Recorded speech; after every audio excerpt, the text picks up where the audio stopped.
Call the meeting to order. Yeah, let's start. It's All right, I move to call the meeting to order. I second. 2:37. Majority We don't need to rules. move anyway. So let's get started. So anyway, we have a lot on the agenda. I want to try to keep the meeting to under an hour and a half. It's, if we can do better than that, so much the better. What I wanted to start off doing was basically kind of go over some of the great information that you prepared, Ryan, on, some of our impaired marsh areas and watersheds. Just before we get into all this, who's going to be taking the minutes this time? Because normally Richard takes it, is that correct? I think what we can do is or Fred, do you want to do minutes? You do minutes? Sure. All right. And anyway, what I wanted to try to do is go through the impaired watersheds list that you prepared, Ryan, and try to have that as a first agenda item, mainly to try to figure out how we incorporate that in what the committee is doing going forward, or whether it belongs someplace else within town, or kind of how to capture it in a way that makes the work useful. And gives it some life going forward. Sometimes things like that need a champion in order to ultimately see some implementation or see some movement. And as John knows from the 25 years or so that it's taken the Herring River project to take shape, and is it longer than that, John? 25? Yeah, longer than that. So watershed improvement projects are not insignificant in terms of the time frame that it takes.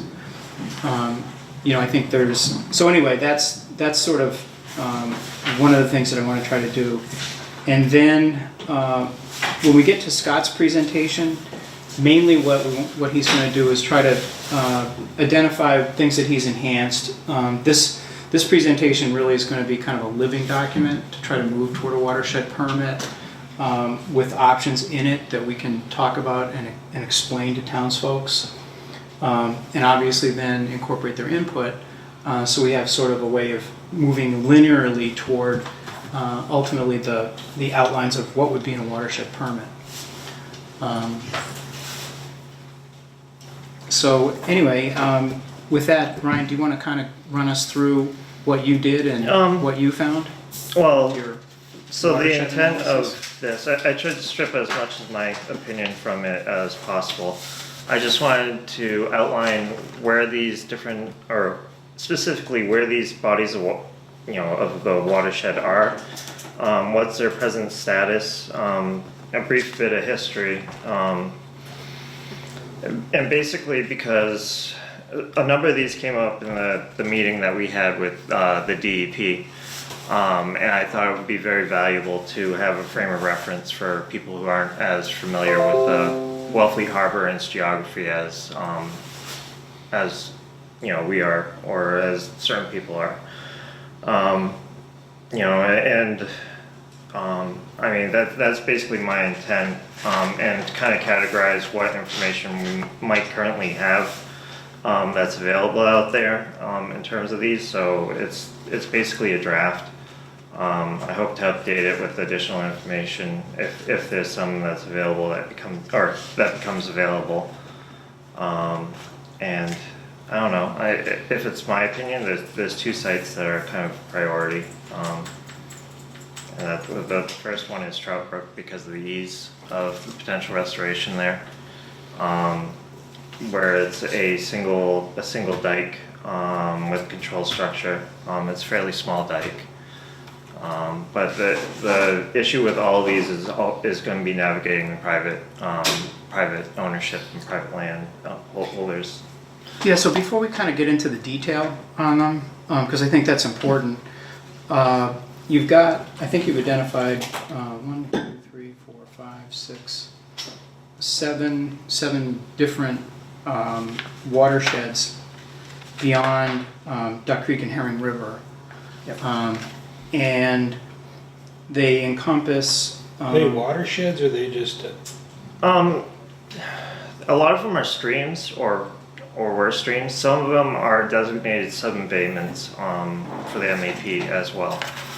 Some of them are split between, some of them exist partially as a part of 1/7 Bayman. Others encompass the entirety of a 7 Bayman watershed that's been identified as MEP by the MEP.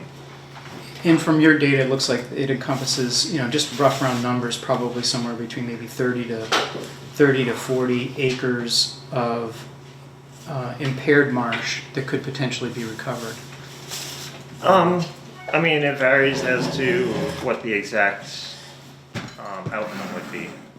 I think with Fresh Brook, as an example, is probably probably would not be a salt marsh at the end of the establishment, but I'm not sure. John, do you? Above the bike trail? Yeah. No, I think that would remain freshwater, Yeah. based on the modeling that's been done. So it varies based on the different sites. I didn't bother putting an acreage on Hatches Creek or Silver Spring because I do not see those as being modifiable. One is being managed by the Audubon for a specific type of habitat, is my understanding, and the other, there are houses on the riparian area of Hatches Creek in East Ham and Wellfleet, so I didn't bother measuring those out. And you've got at least, though, 23 acres identified potentially at Trout Brook Yes. as recoverable with, it being relatively easy with only one dike. And that's probably the majority of the additional acreage anyway. That's about 50% maybe. Yeah, it's the largest chunk. The other chunk is Blackfish Creek, but that's going to be an issue. But I don't know. Trout Brook is definitely probably the best site. So to kind of give this some legs going forward, what immediately sort of struck me was it would make sense, I think, Scott, to potentially list these as additional recoverable marsh area.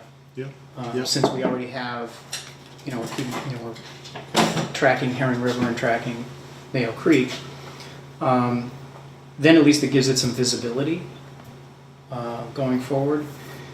As far as how to manage it or implement, I wish John Real were here in terms of whether Natural Resources Advisory Board would be interested, or where something like that could be housed in terms of. Do you have any thoughts, John? Well, you need leadership for each estuary that you want to restore. Someone's got to pick up the ball and go with it, and it's a huge investment of time. So, whatever. So find a champion. Yeah, and, someone has to make contact with all the likely agencies. There are programs that Department of Environmental Restoration, Division of Fish and Wildlife, there's Natural Resource Conservation Service, there's NOAA Restoration Center. They're all potential partners and funders, but somebody's got to, put together what is the project and propose it. Has anybody ever done one that is a collection of locations, or has it always been site specific? I don't know. You could ask somebody at DER about that. Division of Ecological Restoration.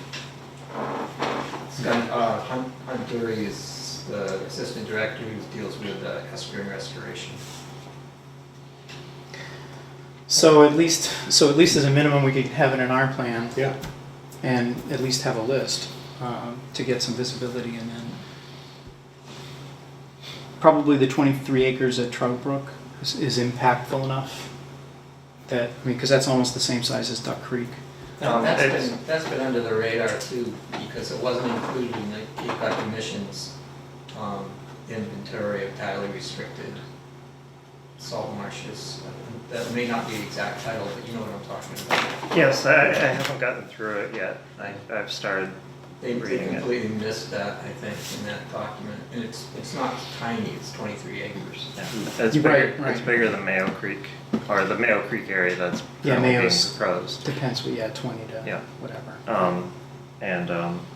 So, and one of the preferences I have is for, in terms of long-term maintenance, is to do ones where you can do a full restoration, full title restoration, or basically where you fix whatever the restriction is and then you walk away from it. And it becomes self-regulating, so that it doesn't need a constant input and feedback from management services like what we'll be having going on with Herring River and potentially with Mayo Creek. Is Trout Brook the one that Jeff Day has done a lot of research? Well, that's what I call Trout Brook, but Oh, okay. there's some confusion. This is Manny Timus's bog at the corner of Lieutenant Island and Route 6, behind the church. Okay, yep, Yep, that was a salt marsh, and then it was a cranberry bog, okay. cultivated bog. Manny was all over town, wasn't he? I mean, he owned my parents' property at one point. Wow.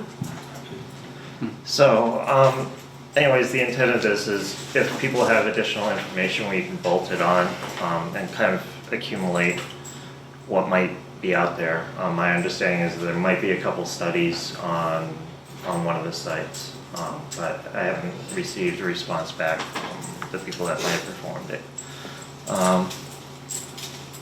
So, I mean, that's the sole intent. It's not meant as recommendation. It's just a quick summary of where they are, what they are, status, what's Yeah. known. It's great work, great work. So Fred, what do you think in terms of including it in the watershed, as part of our watershed permit? So, And the thought, I think, would be that we would have, we have a list of projects. so you want to, as far as the watershed permit, you want to, just so I understand what you're saying is, beyond, Duck Creek, beyond the Herring River, the Inner Harbor.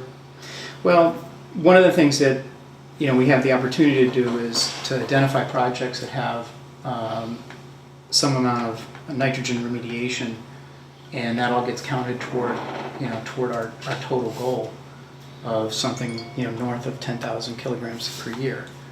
So we also have to hit the targets of the individual sub-embayments as well.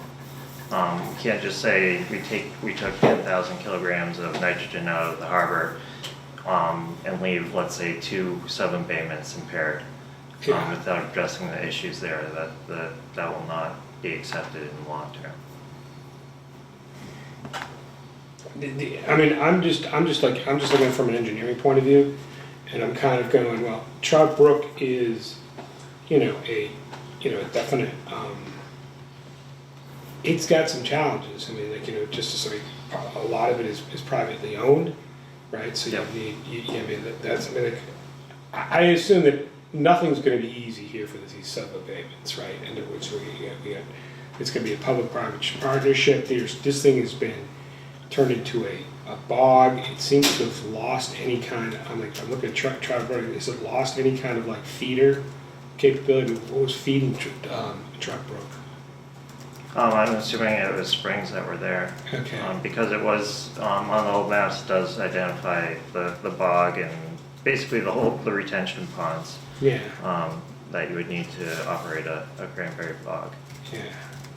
Um, I mean, it's 23 acres. It has a lot of potential. I mean, it's a good start. I don't have enough knowledge about what it takes to restore a brook, an area like this, and to effectuate nitrogen remediation, to kind of say this is a prime example of a good one to go after or not. I kind of rely on you, and I was like, okay, and all the smart people around me. Yeah. Okay. Ask me to build a bridge, I got a better answer. I mean, it's meant as very preliminary. Somebody will obviously have to characterize the septic systems that are surrounding Trout Brook and the groundwater table and see if there would be any impact of a restoration on the groundwater. I mean, that's the one of the biggest issues and the one that usually requires the most study and deliberation. That on the plus side of that, there is standing water currently in that area. So It hasn't eutrophicated to a point where you can't even, that it's just gonna get, we'd have to basically dig the thing up. well, there's definitely channels throughout the area. I'm not sure as to where exactly what the elevation of the bog part is in terms of the overall water or in terms of the tidal cycle. I'm just making an assumption. It's a straight assumption is that the water table might not be affected very much due to the water that's currently in the bog area, and also that there's Lieutenant Island on one section of it that's really narrow. Like the Lieutenant Island Road is really narrow at one area of it, and it's probably experiencing some sort of tidal flux. Okay. But again, trying to stay away from the specifics because we're not going to detail engineer each of those 7 or 8 projects now. I think the big thing is how to characterize what's here and give it a home, give it some way of going forward to begin the investigative process. So, from your perspective, Scott, is there as part of our adaptive management plan, could we include them that way, or because obviously there's a very limited amount known at this point. Right. So the question is how, if at all, can it be included in the? No, I think it's a great idea. I think it should be included. My discussions with DEP suggest that they're probably unlikely to provide specific credits up front for this type of project, but to make it part of the plan and then measure effects afterwards upon implementation, we then get the credit. When we prepared the so-called technology matrix at the Cape Cod Commission, we tried to assign nitrogen removal targets for every technology, this being one of them, but it was a very broad category that we called coastal ecological restoration. When we started reading the studies, it was like most of the studies had little or no data on nitrogen removal. The ones that we could find were highly variable. So I believe there is a number in the technology matrix, but I don't know that anybody is willing to stand behind it in terms of a defensible number. I don't really agree with that number. So. Right. No, but I don't think anybody does, to be honest with you. I think But it it was is a going to placeholder. be very Yeah. specific to the area and what's Yeah. entering. Like, if an area that doesn't have much nitrogen entering Right. into it, you're not going to get much Correct. nitrogen benefit. It's very site specific. So as part of this plan, if we can Yeah. say, okay, we're gonna take a look, we're gonna prioritize these watersheds. Yep. These wetland areas. Yep. okay, for lack of a better term for them. And, I mean, like, I always kind of look at how far back can we say we're going to, like in the plan, can we say things like, okay, the first thing we gotta do with each one of these things is do some study, to see if it's even worth trying to go after this, so, but we're gonna focus on this one, and this one, because they seem to have the most bang for the buck, right, if we can. So the first thing we have to do is, okay, we've identified them now, and this is why we think they're the best bang for the buck, and then we have to say, okay, let's now study to see if it's worth it to go after it. Is that acceptable plan, or That's do you have? exactly the right approach, I think. Kurt mentioned adaptive management. I think what I would envision is we put all of these in the plan, including Herring River for sure, Mayo Creek, and then your list of additional ones beyond those projects. I think that should all go in the plan as potential projects. Then maybe what we should talk about as we move on is if we're going to do a pilot, pick one of them.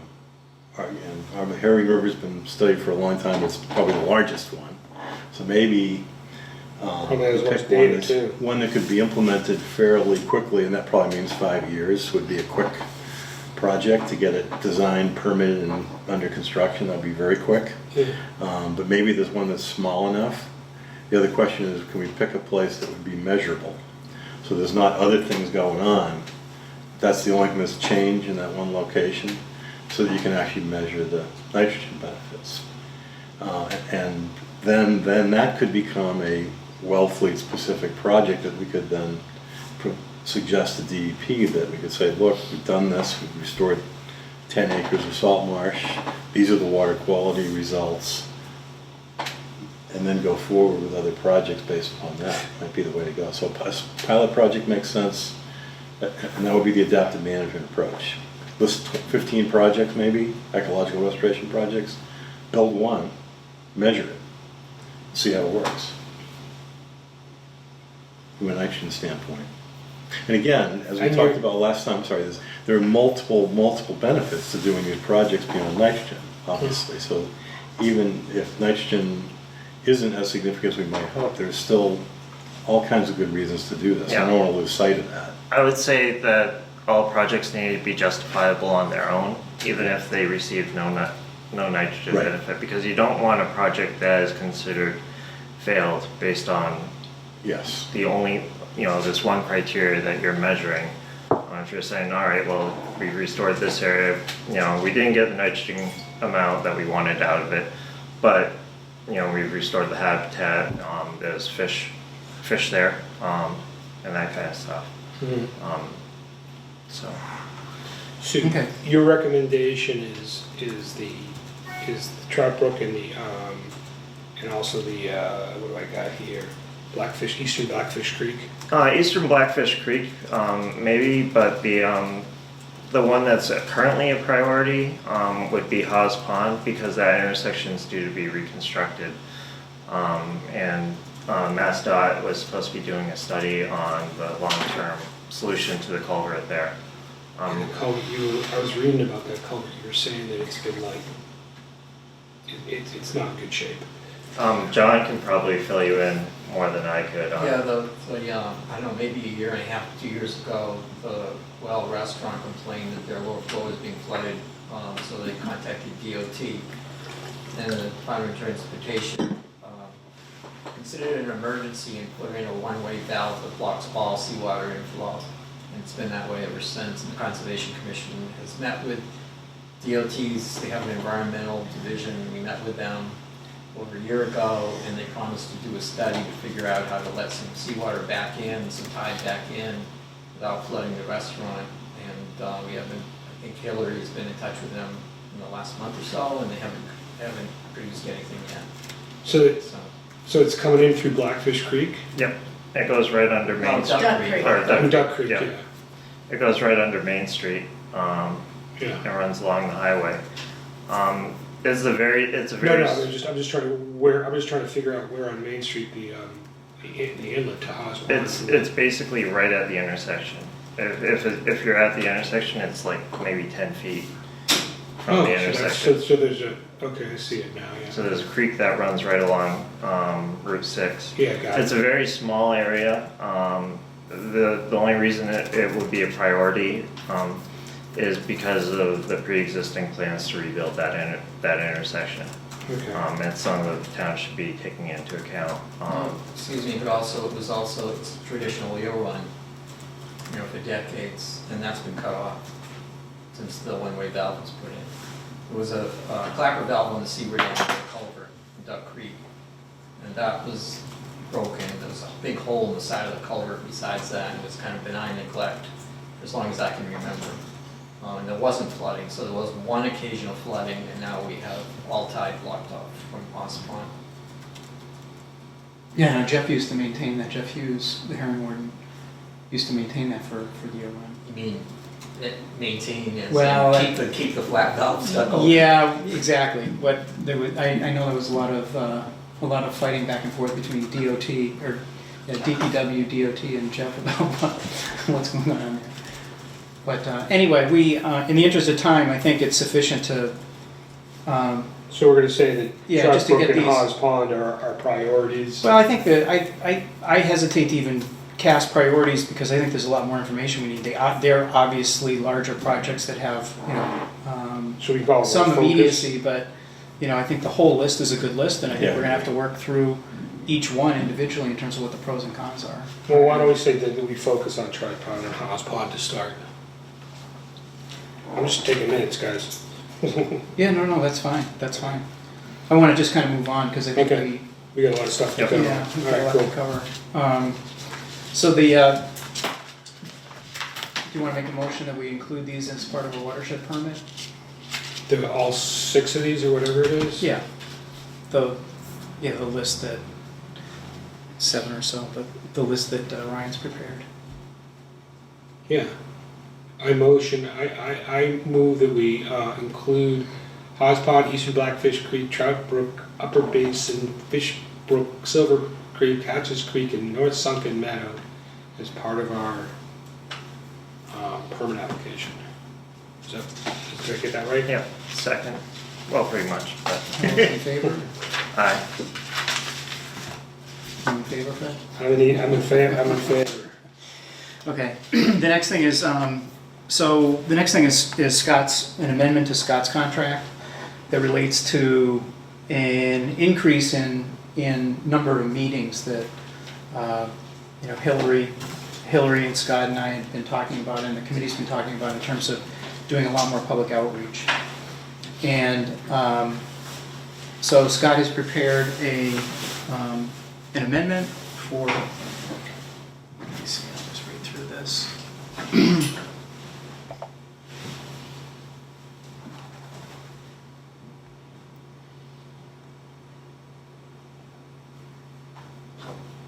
So this amendment would cover 10 to 12 additional meetings and provide substantially greater amount of public output and input, both in terms of getting to a variety of different committees. And I think one of the things that's become pretty apparent is whether it's the Shellfish Advisory Board or the Board of Selectmen or some of the other relevant committees, the Board of Health.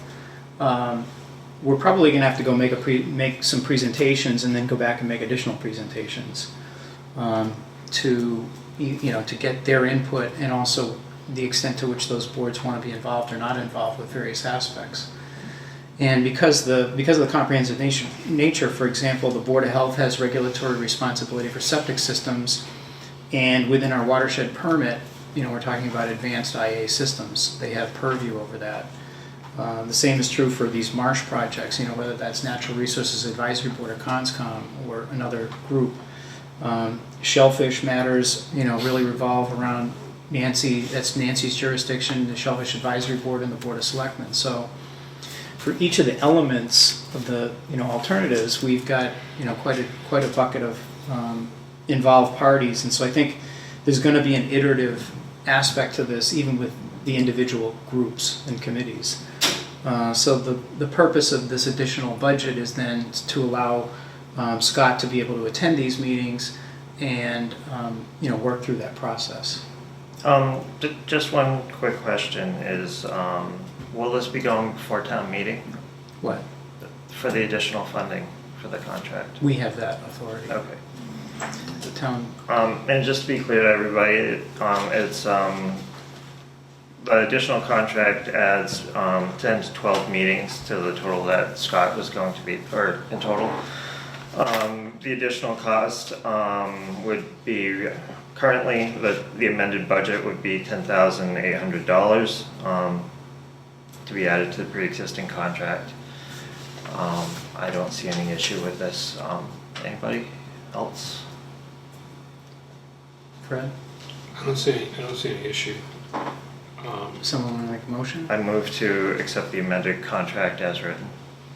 Moved by Second. Ryan Curley, All those in favor? seconded by Kurt Felix. Okay, just what we do. Approved, 3-0. I'm in. So Scott, you want to Sure. jump in on what's different from the last presentation and anything else you might want to talk about? Sure, and looking around the room, I think everybody was here at the last meeting, so with that, I'm gonna, whatever, I guess I suggest that I'll do, and you tell me different, is, I would say 80% of these slides are exactly the same, so I'll go quickly. If you guys want to stop, and I'll spend the time talking about the new stuff, if that's acceptable. Yes, I just would like to point out that that we need to discard the alternative build out. That's currently at the build rate that we've had, that should be our present day Yep. Yep. loading factor rather than a projected future. Okay. I'm not sure what you're. Well, maybe we can cover that when we get to the slide. Does that make Okay. sense? Yep. Because I think we probably should talk about that for a minute. I need to learn a little more about that, but why don't you just run through them then? Again, I'll just go, are these my arrows? Yeah. So I'm just gonna go quickly, and this will get actually to what Ryan's talking about. I added this slide, and this comes right out of the executive summary of the MEP report, because I think it provides a good overview of all of the sub-embayments, and then you can see where it says system total. Now keep in mind, when we look at these numbers, sometimes they are expressed as kilograms per day, and sometimes they're kilograms per year. The MEP report presents both, and so we will be going back and forth a little bit, but if you look at column... But the difference is day times 365, right? Correct. These are not, Correct. these aren't Now, any see, kind of right. peak analysis or anything. And that's, I think, another whole discussion that we could and Yeah, should no, I just- have. just No, wanna it's a cut- great, it's a just great wanna- question, that's exactly right. I would also point out that this was the present watershed load as of 2010. Correct. It is not That's what right. the current load is. That's correct. Well, and even keep in mind that, so what you're saying, Ryan, which is right, the data here is from the MEP report. A lot of the water quality data that was collected is older than that. Yes, it's from 2006. So, Here, you know, That's right, yeah. so effectively it's, 13 years old. Yep. Yep. So I added this slide, which I think provides a good summary, and obviously we need to discuss this point about this being a snapshot as of probably 2005 roughly. This is the slide that I showed you the last time, which is shows the present loads, and again present as of roughly 2005, which is the thresholds, and then the percent reductions in each embayment, which I think are important just as you get a general sense. Are we talking about cutting it in half or more or less? I think this at least provides sort of the perspective on where most of the work needs to be done. Now, this is the slide that I added, and this is the one perhaps, Ryan, we should talk for a minute or two, because my understanding is that there were 2 build-outs that were done and discussed around the time of the MEP report. This one is the one that comes right out of Chapter 9 of the MEP report, and as it's called here, this is the alternative build-out. So what they've done, and on the right you see the percentages, additional nitrogen, kilograms per day, in each one of the sub-embayments. Maybe I'll stop here and ask you, Ryan, to maybe repeat what you said a minute ago in the context of this slide, or add to it, please. So the alternative build-out was projected off of 5 years of new start construction data. It was from 2005 to 2010. So it was, most of that period was during a recession, which depressed overall build rates. And so it did not take into account increased intensity of use of pre-existing buildings or structures. So it didn't take into account additions or anything like that.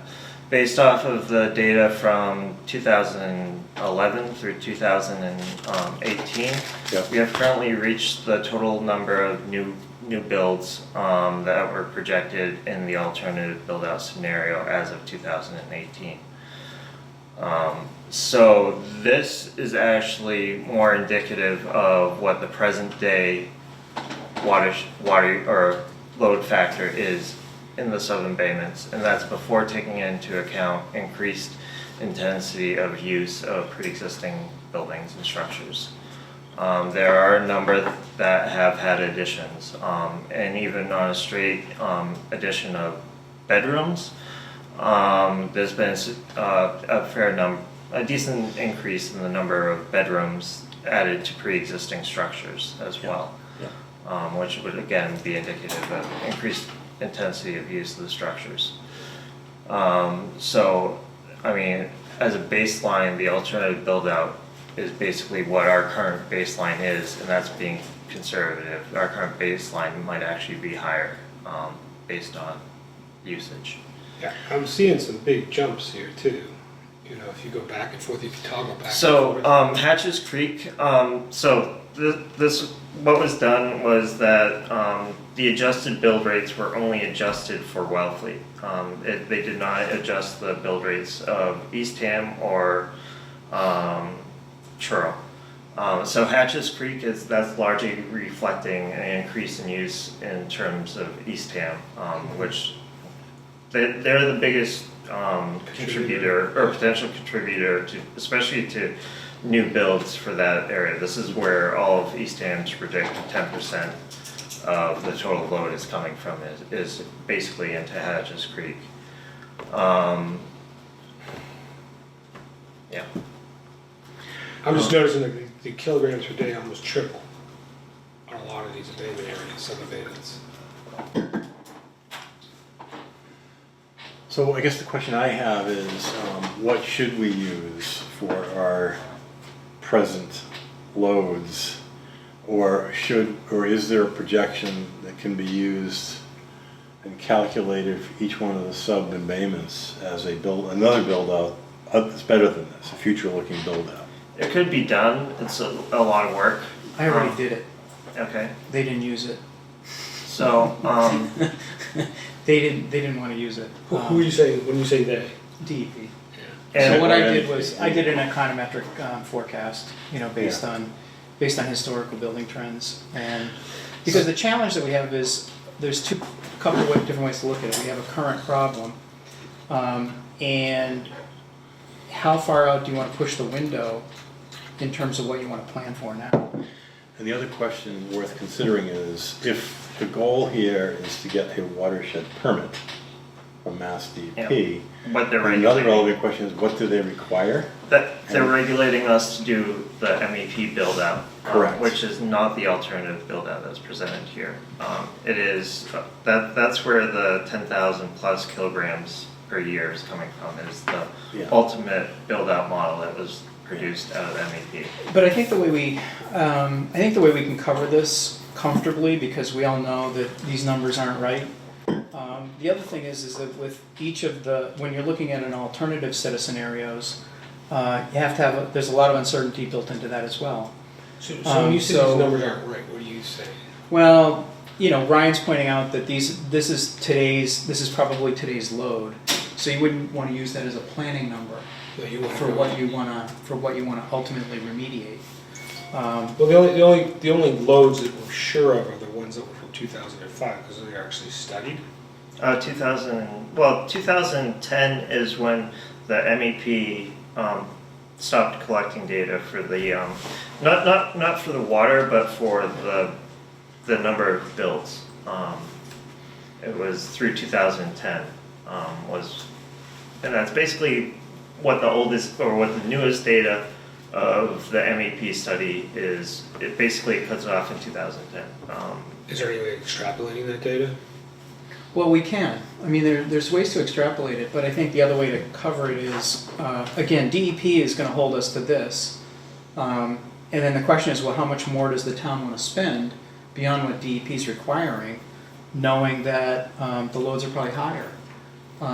And so one way to cover that is to say, well, and I think we're going to have to anyway with alternatives, is look at some kind of contingency factor, 25% or 50% more in planned load reductions from the programs, right, Scott? So the intent, Than what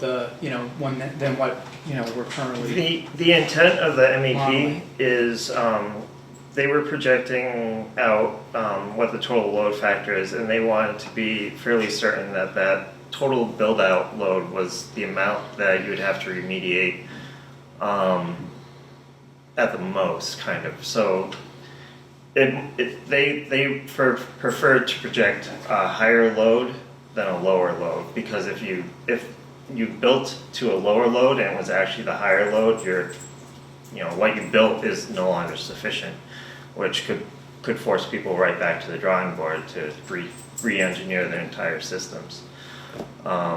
So that is why the build-out scenario is used. There's been changes in terms of the overall availability of lots in Wellfleet since then. There's been a few that have been probably purchased by Conservation Trust. the state bought the Payne's Campground. And there's a few others of similar like that, where the overall acreage that's available to build has shrunk some. But at the end of the day, we're gonna have to put a number on a piece of paper that we're gonna commit to. Well, the DEP says what the number is, and that's that 10,000 and change. Right, what I'm saying is that, and we kind of talked about this at our last meeting, if instead, so DEP's target's 10,000, if we propose 10,000 in alternatives, they probably wouldn't buy it, because there's no reserve, there's no safety factor, there's no room for error. There's no room for estimates being wrong. So my expectation is everyone want to see something that looks like, if it's 10,000 in alternatives, something that looks like 15 or 20, or maybe even 25. Do you have a sense of that, Scott? I would be very uncomfortable projecting 10,000 kilograms load reduction from alternatives. Well, let's set that aside, because we're not really talking about that now. We're talking about what DEP will accept from an alternative scenario. And, you know, in terms of the Pleasant Bay watershed permit, did they discount the alternatives? Or did they provide credit at face value? The Pleasant Bay watershed, they're basically they were using the alternatives to hit their target faster. Even if none of the alternatives work, when they finish their ramp, they will have met their TDMLs based on traditional options. So they're using them to basically accelerate meeting the targets to restore the health of the water faster. But in the end, they're actually projecting to remediate something like 140% of the load reduction that DEP is requiring. And I think when we actually start to put these numbers together, it's going to look similar. And one of the other questions is, in terms of presenting to town meeting, we've got to design, or at least DEP's asked us to design a wastewater treatment facility that's capable of handling the entire town's load.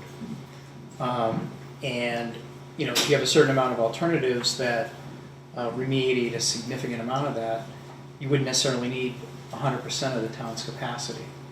And it could look more like what everybody's been talking about in the past, which is areas of high density. So Central District, out toward Herring River, basically encompassing the Mayo Creek watersheds, and then the commercial and central districts. How you get Lieutenant Island, or how you get South Wellfleet into a collection system that's sending treatment, or sending water to be treated to completely the other end of town, is a real engineering challenge. So we don't have none of these particular issues are easy to deal with, but I would think DEP be comfortable with a projected reduction amount that looks like something like 25 or 50% more than what they're saying we've got to do. I think this is a good question for DEP, because I think I've seen them take different approaches in different places. I'm not sure there's a consistent margin of safety, which is what you're talking about, adding on to the MEP analysis. My gut feeling is if you meet these numbers, they'll give you a watershed permit here. Either the alternative or the It would have to regular. be the build-out. Yeah. If they're not going to But I accept the think that's- alternative, But the town may want to go beyond DEP. The town might say, no, we want to do better than that. That's fine. But I don't know what DEP's bottom line on this will be, because there are 2 build-outs here. And I think that's a good question for them. Well, I think from a planning standpoint, if DEP is going to require that we meet that, then I think that's what we should plan for. This is probably the minimum they want, because the other build-out's more It's not stringent. this, it's the build-out. The alternative Correct. build-out has Right. never been accepted by the DEP. Right. But what I'm saying is that as part of the adaptive management strategy, we're not seeing the results at the Sentinel station, That's the bottom line. or we're not seeing the results That's the bottom in some of the monitored projects, Yeah, yeah. we're gonna have to add capacity anyway. That's what they say in the executive So summary. that the we might important- as well start someplace and plan Exactly. for it. And So keep we in can mind, there are begin. other variables that are gonna have an effect on this that none of us can predict. One big one being how much nitrogen is gonna be in the rainfall. That's the largest source to Wellfleet Harbor. It's gonna reduce significantly over the last 20 years. Is it gonna go up or down in the future? Don't know. It's trending down. It's mostly generated by burning of fossil fuels. And polar vortex So- is what Valiella thinks, those two things. Can you plan on that? No. Will DEP allow credit for that? Probably not. But my point is, the bottom line is, as you said. No, but if the Sentinel station's going Right, up. right. So if nobody does anything and the Sentinel station gets cleaned up, DEP's happy.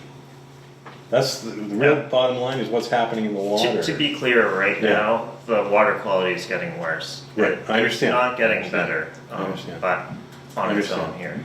And that's even with the reduction Yeah, in yeah, I agree. I atmospheric agree. deposition. Yeah, I mean, at this point, obviously, they're gonna require things to be done. The first starting point is the watershed plan, the watershed permit, which is kind of what I thought come back to. What will they require for the watershed permit? To me, that's the most important question. So the question we're dealing with right now about alternate build-out, let's ask them. Good question. It's build out. Okay, maybe we don't have to Well, ask them. I don't That's think what you can the- speak for DEP, I think we need to Well, ask that's DEP. what Or just verify. That's what the Verify. 208 process is Yeah. built off of. Right. That's what our progress reports Yeah. are built off of, is build out, not the alternative build out. Maybe we keep a list of questions for DEP for the next meeting.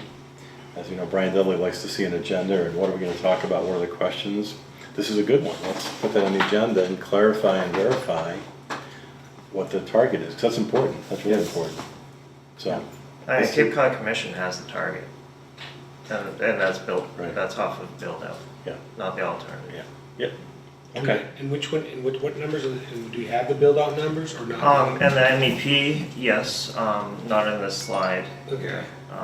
I don't know what the table number is. I think it's table 6-5, which I don't have up here, but I got it. But it is significantly more Right. across the board Right. for the Right, watersheds.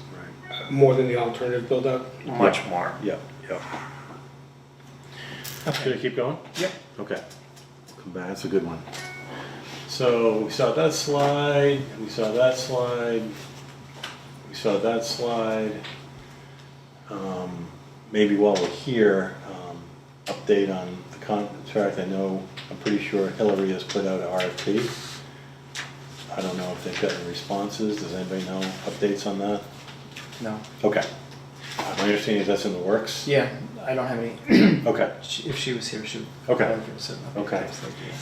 Now, going through the INA or Innovative and Alternative Technologies, I did add a number of slides because I also sent you copies of George Hoyfelder's recent report, Yes. which I think is very good and very helpful. And so I wanted to just take a couple minutes and discuss some of the things that are in that report. I did show you this slide the last time, which is sort of a cartoon of the idea of adding a wood-based carbon source underneath a leach field as a means of getting some denitrification. In his report, and I've referenced this report, I think on all these slides, he shows a number of diagrams. And what he did is looked at some work that had been done in Florida, for starters, and where they had some very good results, meaning about 90% removal of nitrogen using sawdust wood chips underneath septics. And then developed 2 or 3 different design scenarios based upon the Florida design, as he calls it in the report. And he's been testing all 3 of those designs at the Mass Tech Center over at MMR. And the report presents a lot of data, which I'm not going to go through all of it, but I sent you guys copies. Whoops, excuse me.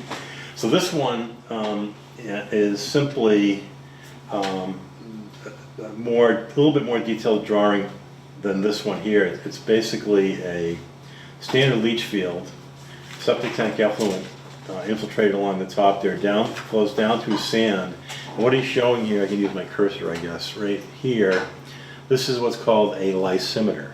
For those of you not familiar, the way this would be constructed is you dig the pit with the excavation for the leaching system, you put down a liner, probably a HDPE plastic liner with a collection on the bottom. So what this is doing is collecting the water before it hits the groundwater. Lysimeters are designed to collect water in the unsaturated zone before you hit the water table. And then the reason he does this because he shows this is the way George's method, and I think they did the same thing in Florida, to assess the effectiveness of that system. So this is just showing, so it flows over to here, and there's your sampling point. So that's what that's all about, okay?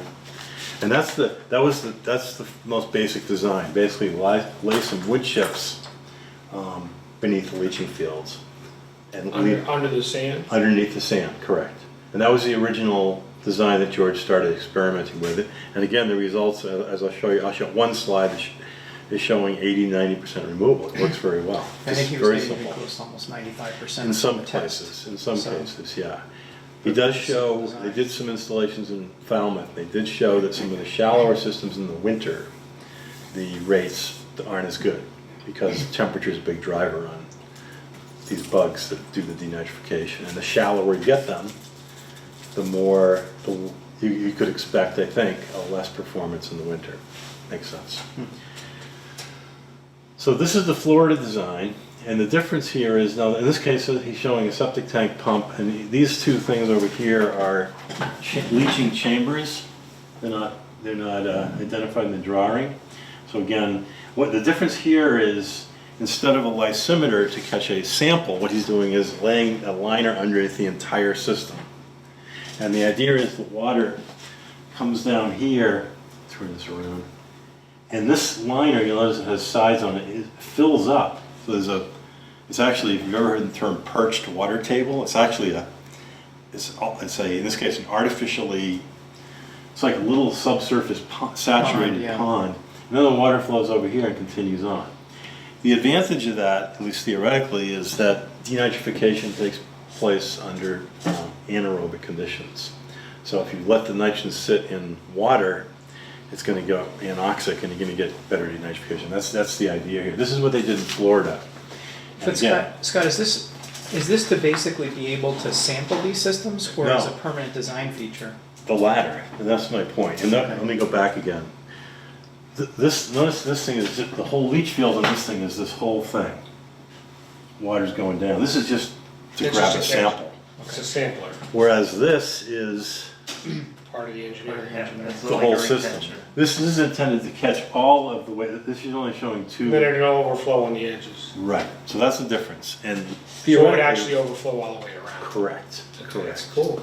Yeah, it's pretty simple construction when you think about it. It's simple construction. I don't know how much it would increase costs. Well, we'll get there. I figured you would. So this is George's method of revising the Florida system. Here's the liner again, right? But now, and this is the leach field. He's collecting it here and now pumping it to another leaching field, as opposed to just letting it overflow and go. Okay, that's another rendition of it. And then here is another one where he leaches the water here, collects it, sends it to a separate denitrification chamber. Instead of under it, it's next to it. And the idea there is you can make it shallower. Because one of the costs of putting it down below is you got to excavate essentially like a cellar hole in a house to build the thing rather than a leach field. So it's an excavation issue. This way, if you have room next door, and then you ultimately discharge it at another location. So it's a different. Yeah, I know. I just kind of think about the geology here. We're basically dealing with sand. So Correct. Digging sand is not. Correct. You know, I mean, like, you dig a foot of sand or 2 foot of foot with an excavator, it doesn't matter. One of the things to think about, at least that I'm thinking about for Wellfleet, is in the middle of town, you've got a lot of depth of groundwater. Yeah. So so this one kind of makes sense to me. Yeah.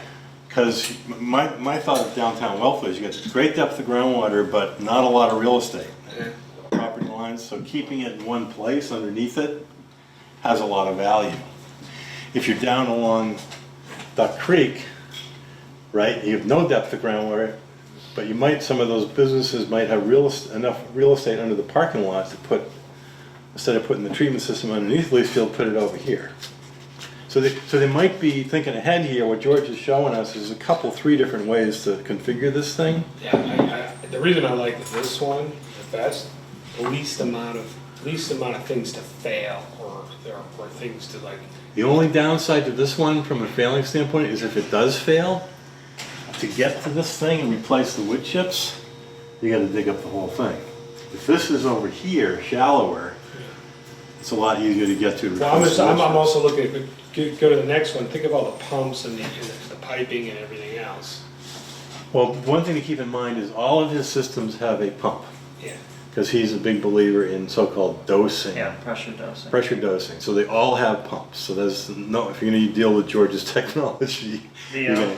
The Florida one had, I think, one system that was passive. Right, right. That he actually based it off of their passive design. Right, But I added right. the pressure dosing. So let's just move ahead here. Here's the one, there's a lot of data in this report, but I just pulled this one figure out because I think it's helpful. This is his effluent quality. So you can see, and forget this New York stuff. People on Long Island wanted George to test the system, but they thought that New York sand was different from Cape Cod sand, Long Island sand, and it's not. But they actually physically shipped it up here and had to build systems using Long Island sand. So that's what these New York ones are. Now they look a little different, but as George will tell you, in reality, there's really no difference. But they want to have their own sand. So forget about those. But this is the saturated one, meaning the one that holds the water underneath. And this is the one that's unsaturated, meaning just let it go through the wood chips, okay? And you can see that the numbers are running 6, 7, that's New York, sorry. 6 and 7 milligrams per liter effluent. Now the question is, what do you compare that with, okay? And there's a bunch of numbers out there on what a standard septic system generates. The official number in MEP reports is 26.6 milligrams per liter. So we're dropping it. So that would be the number to compare this to, in my opinion. So 6 and 26 is about 75% removal, okay? And as we'll get to in a minute, the other INA systems. And not dissimilar to discharge from wastewater treatment plant. Correct, correct. Wastewater treatment plant, you probably get down to 5 on average. But a little better. not dissimilar, Right, similar. the same, that's exactly right, that's exactly right. Wastewater treatment plant. So keep that in mind, about 75%. The existing INA systems that are on the market for general use, which you have quite 40 or 50 of them in town, I believe, like No, BioClears. 110 or 100. Okay, one of the Yeah. MEP reports said 40 something, Yeah, says more now, right, yes. right. Yeah, Hillary's quite proud of the fact that we have more per capita than anyone Okay, the else in only the Cape. problem with those is that they get a proposed rating of 19 milligrams per liter as opposed to 6. And if you look at George's data on them, many of them now are making 19. So the existing INA, and I gotta be careful when I say this, especially at public meetings, because I'm gonna have the vendors like, I don't wanna be, they're better than a Title V system for sure. There's a wide variety of them. There are. They've been installed for some of them dating back decades. Right. So obviously things are going to be. But 19 versus 26 is like 30%. This is 75%. And the other thing is, back to your point, Fred, I mean, the pumping requirements, the electricity requirements, and Yeah. all the requirements associated with typical IA Some systems IAs. are significantly higher and more So- expensive. So this would include pumps, which would be similar to traditional IAs for the pumping. Well, a lot of those IA systems have continuous recirculating pumps, continuous blower usage. There's a lot of energy incorporated into those systems that Some have these more than don't have. others. Some have more than Yeah, others. some have right. more than others, but this is better.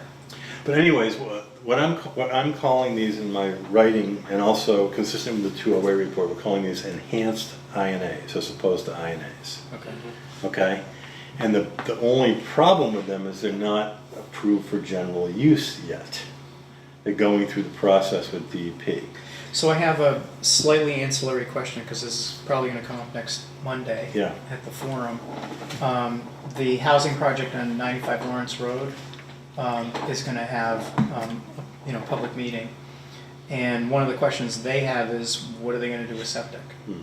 In other words, you know, I think there may be some idea that, you know, somehow we're gonna help them solve the problem. I would recommending one of these. That's what happened with the So- East Ham development that went in. They put it in a hand. Yeah, so Bracket my landing. question is, would it be possible, and I don't know what the number of units is. 40. Is it 40 houses? What's the name of the project? 95 Lawrence Road. It's 40 units Where are they at? Next to the school? next to the school. Yeah. So Across, across the street, behind the ball field. behind the ball field, Yep. next to the water tower. Mhm. 40 So it would be units. possible to Yeah. get them into a pilot potentially. Yes, yes. Especially because that would be the site-specific location, which you can apply for currently, Right. as opposed to. Yes, that's right, that's right. Yeah. Yeah. Let me just keep going, I got a couple more slides. Here's the cost slide, getting back to the question of cost. What George has done is compared his 3 designs with standard Title V on the right. He's got standard gravity and standard pump. So what he's saying is standard system 10 grand, 9,500, add a pump 16 grand, and then the 3 alternatives all hover around 20, let's call it $20,000. That's not bad. Does he have O&M in there No. now? Electricity No, costs? no. So you're basically paying double, but you could probably get, the more you put them in, the lower that cost is gonna go. Correct. In other words, once the contractors know how to do it, because you're really not putting a whole lot more in the ground. Wood chips. What? You're putting Wood chips. You're putting wood chips in the ground. Yeah. I'm curious, he must have done I'm curious how he did the estimation, but I'll be. A couple more. Let's Can you keep. just say design one, just remind me which it corresponds with? Okay, so The first one is the one that had the 2 yeah. containers, I forget what you call So them. design 2 is basically the simple one, the first one I showed you, which is no liner. You just put the wood chips in, it flows with the wood chips. And then there was that sampling. He just that's just. I probably should pull that out because that confuses. Okay, I'm just Then trying. when we do the okay, public yeah. presentation, maybe that doesn't go in there. No, you just put, I don't think so, I think people can understand. Okay. This is just, you could make it I'm just blanket. using that as identifier for my brain to, Design 1, yeah. Nancy, is the system with the liner underneath it, so all the water gets trapped and it then goes- overflows. Okay, yep, And then system 3 is taking that last one. under the ponding thing liner under the system and putting it on the side. Right, okay. Essentially, that's the difference. Okay, and they're all performing fairly similarly based upon that report. You can look at the data for yourself, but they're all doing a darn good job. Well, the other questions are, by the way, with this, and George will tell you this. How long will the wood chips last? How long will the performance stay there? We don't know. The other question is the wood chips a catalyst, or are they, There's food source for the bacteria that do the denitrification. Now, this guy here that he references, where is it? Yeah, I asked him that question specifically because, are they consumed? yeah. And, his take on it is yeah, there's some level of consumption, but it then stabilizes. So once you get a bacterial colony in there, he's not that concerned about having to, for example, dig them up in 20 years because your wood chips are gone. Let me keep going. There's a lot to talk about here. Now, I want to remind you, I showed you these slides last time. There are, and I think this is where I have to be careful publicly. But the other thing I want to mention before I talk about this slide is I did tell you that some work I'm doing in the town of Barnstable is in concert with EPA, Office of Research and Development, and the Nature Conservancy. I mentioned this, and they're funding a study to put in a number of technologies to test them. And this is this first one I'm going to show you, which is called Nitro, is the one they're going to use here. This is a private proprietary system, okay? Designed by a guy in Martha's Vineyard, a retired Alcoa aluminum executive who wanted to finagle with this, and he's doing it pretty good. George has one of his systems at the center and likes it a lot, So these are his slides. This is the vendor slides. That's the standard system. Yeah. So the big difference here between what I just showed you, the difference here is you put a box, instead of playing around with the effluent field, like we've been talking about, This guy puts a box in the middle Yeah. before it gets to the effluent field. Mhm. The big advantage there is this is pretty darn easy, a lot easier to maintain. If All you need to passive. chip the wood chips, you pop the lid, vac truck, boom. Less than an hour, you're out of there with new wood chips in there. So that's a real nice advantage to the system. He's also doing pH control with limestone. He believes optimizes all the systems and reactions. So he's also getting similar nitrogen numbers in the order of 4, 5, 6 milligram per liter effluent. So this is working well. The other advantage of a system like this is that you can retrofit a pre-existing Title V system to accommodate a bioreactor tank. Right, yes. Now, on your school project, if you call John Smith, he'll come and design. He wants to do some demonstration. He's only got 2 or 3 built on the vineyard, as well as the test center. He really wants to do a project on the Cape, so he might be, and DEP will let him build. So he might be a consideration for that project. What is the air pump for? I'm guessing because you need nitrification, denitrification. So nitrification is with oxygen, Yeah. and you add oxygen, you get a faster process. Yeah. So I think there's 2 components For here. the aeration chamber. I'm guessing that's what that's for. Yeah. The other advantage. I just noticed is- over in the corner it says air pump. Yeah. I'm going, what is that all about? Yeah, that's the aeration chamber. Yeah. The other thing for this, the other advantage for the 95 Lawrence Road with this approach is that if it fails, Yeah. You just you go. It's a standard system. yeah, it's still a standard system. Yeah, Right. but the other, but I like Ryan's point is that you can retrofit pretty much if you've got a standard system on enough acreage in Wealthy, you can retrofit. Correct. Right. Right, and then Yeah. then the question is like, okay, I'd love to retrofit my system. Who's going to pay for it, or is there going to be any tax rebates or anything like that? You know. Well, and that gets down to program design, in other words, working with the Board of Health, because, we're gonna get to a crossroads at some point where we're gonna say, okay, well, when should these systems be going in? If you And if could you we put leach a field, giant for one of example. those in Main Street in front of all of the stores so that we wouldn't have to, so that we could actually revitalize the downtown business district? Right. But I mean, in terms of trying to get to a watershed permit level kind of discussion, Yeah. there's a percentage of applicability of these systems, either in when you have failed leach field, Yeah, you've got to yeah, do it, or new builds.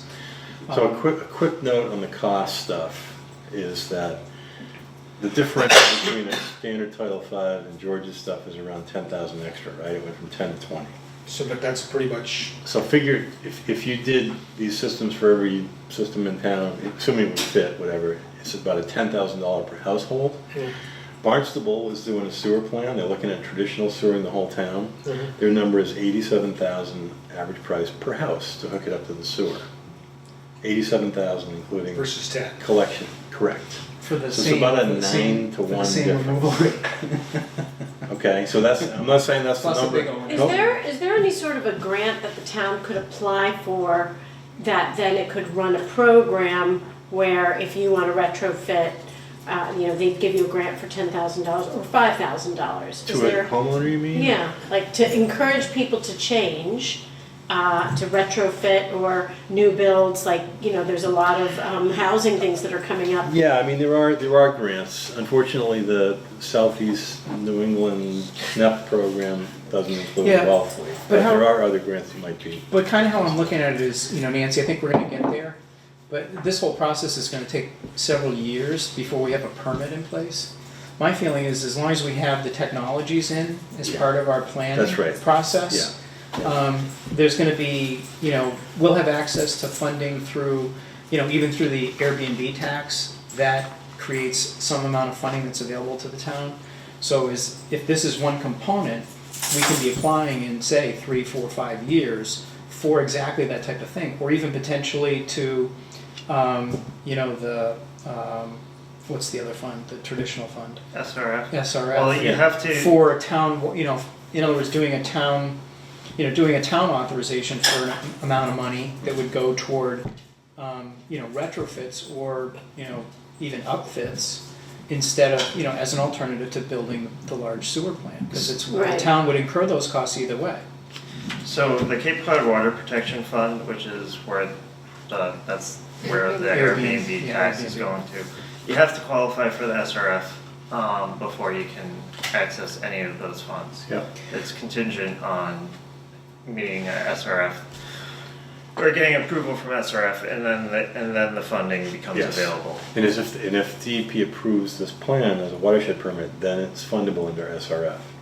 That's the hook. That's Right. that's the other advantage of getting Yeah, a so- watershed permit. Okay. All this stuff becomes fundable. And so the SRF program, the state does forgive a certain Yes. portion of it, Yes. and then another portion can be Zero- generated 0%. from the Yeah. Water Protection Fund. Let me keep going again. Okay. It's a lot here. I just threw this in. This is the other proprietary technology, Nitrex, which is very similar to John Smith's system. It's basically, again, if I had His to... name is really John Smith. That is really, as far as I know, that's really his name. This guy is P.O. Lombardo, who you probably know because he's worked in town. Yeah. And he started Nitrex. This is a project, and for my company helped design this project in Easttown, Brackett Landing. And he's claiming to get 2 to 3 milligrams per liter. 2 to I don't 3? know. That's his data, although he has to report it to the state. So I don't know whether it's really that or not, but it's pretty good. So that's another. So there's a biofilter, a deaded filter. So this Denitrification. he's also using wood chips in a tank, but he also has a nitrifying tank up in front of it. Yeah. But the good news about this technology is this is, I think, provisionally approved. So you can go build this today in Massachusetts. In fact, this is the only one that I've mentioned tonight that you can build today because it's approved. Okay, so that who's the proponent on the 95 Lawrence project? Is it a town project or is it a private developer? It's gonna be a private developer. Okay. The town, Okay. it's town land that was basically approved for public I housing. mean, my sense is that would be if it's not too late. No, why no, not? no, there, Why no, not? no, it's very Get something, preliminary. get something in there. That project's gonna be a Elaine while. McElroy, I'll try and do Oh, a okay. connection. Okay. She's head of, Yeah. so she's one of the Sure. housing authorities. All right, now here's this is probably the most interesting thing I did since the last meeting. Okay. Let me run this by you. This is, okay, so I talked to Hillary, and I asked her, give me data on your repairs, upgrades, and new systems. So that's what she gave me. Okay, and for some reason, upgrades and new systems get counted together, that second column. I just added them together. So it's interesting, the numbers are pretty consistent the last 3 years. 66, 62, and 69 are either repairs, and repairs can be lots of different things. New systems we know what those are easy. And upgrades are different too. But if you do, This is based on permits. those numbers under the repairs, columns, and upgrades are actual numbers from Hillary, what really happened in the town of Wellfleet the last 3 years. I would like to point out What she knows about. Okay, Yeah. okay, maybe there's more. So It won't be less, right? one thing to add to this is Hillary was telling me that the Board of Health is going to set a sunset date for all cesspools that remain Yeah, within the town of Wellfleet. Right. And that How many are left? it's over 100. Really? It's still a significant amount. It's one of the property transfers that they have to deal with them. So let me just So explain it's gonna this. bump them up a little bit. So if you were to take the average of those 3 years, which is around 60, I don't know, 65, 66, and look at 20 years, which is going to be a minimum time in our watershed permit, probably going to be 20 years. And you look at my assumptions down the bottom, MEP uses 145 gallons per day per home in Wellfleet.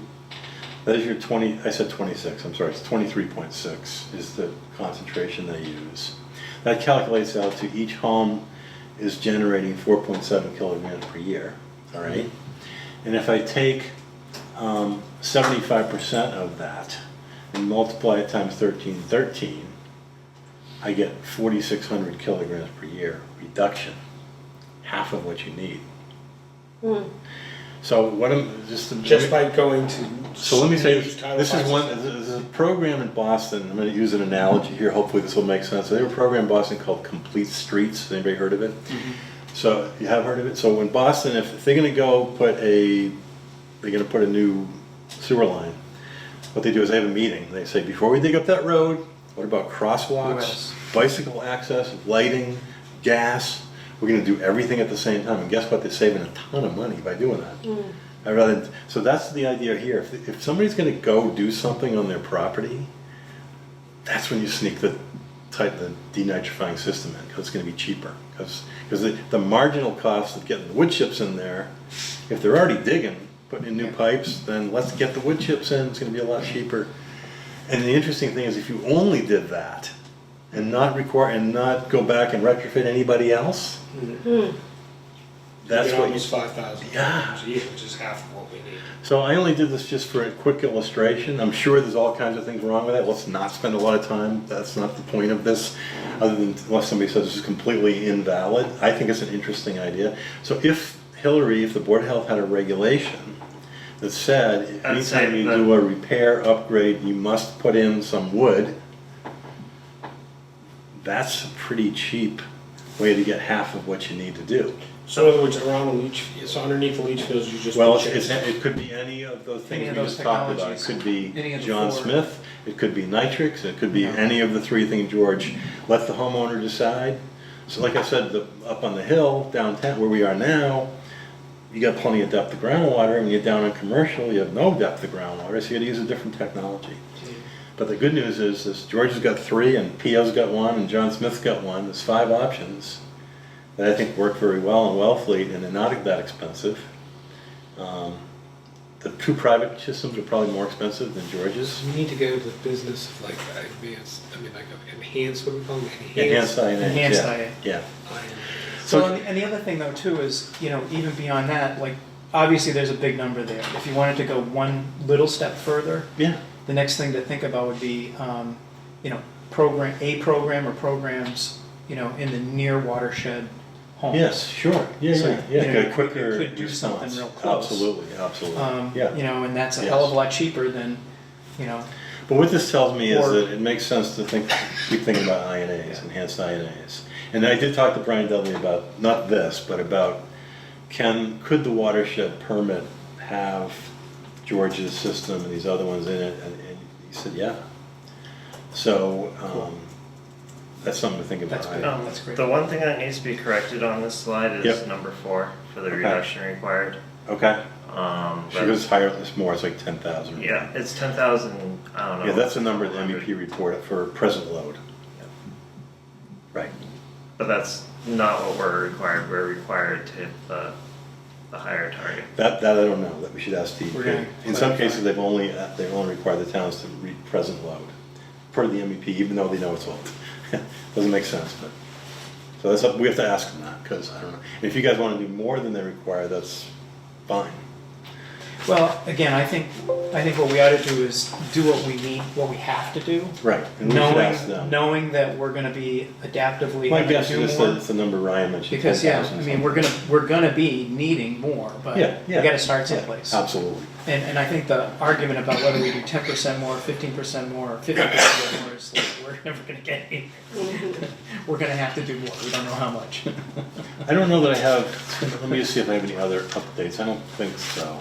And our water data is gonna drive that, it's not like Go it's a back that mystery. one, This one? no, the one, definitely the culvert. Oh, yeah. I just put that in as that's not in Wellfleet. Yeah. I just put a slide in because I realized when I talked last time, I made the transition between PRB and stormwater without, so that's just a placeholder. I don't think there's anything. Does Hillary, just out of curiosity, when she says, okay, I'll be glad to permit this, this new septic system or whatever, did you think about Putting in a denitrification it? Yeah, system? to put in a I mean, does denitrification. she ask them? Yeah, did you think, I know it's gonna cost more, but it's better for the environment, blah, blah, blah. Most people are not gonna do it unless they have to, bottom line. I think. I agree with you, I always say, most people didn't wanna put in solar panels, and now they're just Right.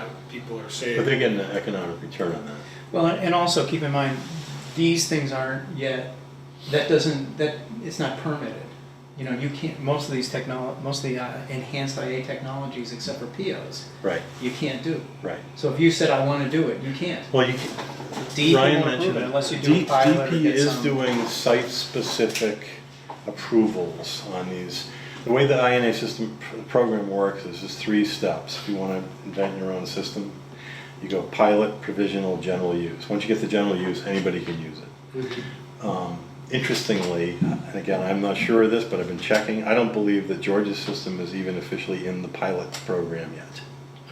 He wants to get everything squared away before he even applies.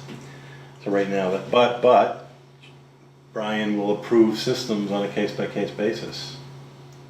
And same thing with John Smith's system. That's not in the permitting process yet, but I believe that, well, there's been a few of them built on Martha's Vineyard. That's under Brian's jurisdiction. So it sounds to So- me though, Scott, like the obvious thing to ask, another Yeah, obvious yeah. thing to ask Brian is, Yeah, you know, we're very, you look at these numbers, Yeah. it could potentially be a big number for the Yeah, town of Wellfleet. yeah.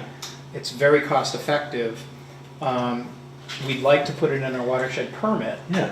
If in 2 years or 3 years, people are coming and because it's in our watershed permit, Right. would you at least allow them on a case-by-case basis? Yeah, I think that's a good question for him. You I know, think he or will. some way of beginning to get the thing moving. I mean, I would seriously, this project we were talking about earlier, I would try to get something in there. Maybe Yeah. try not go to PO system because we know that's approved. Why not get one of the other systems that he might be able to do a site approval on?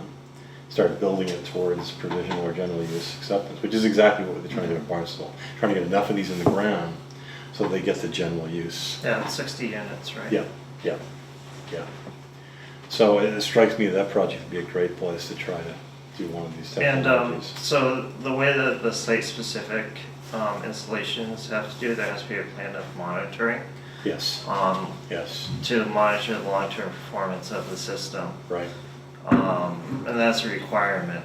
And so yeah, it wouldn't be really suited right now for an individual homeowner to take on that responsibility. yeah, yeah, So, but like larger commercial areas or, you know, the 95 Florence Road project, or even areas that have a fairly dense number of houses or properties that yeah. you can hook up together into one system and have, let's say, the town take on the responsibility of providing the long-term monitoring of the site.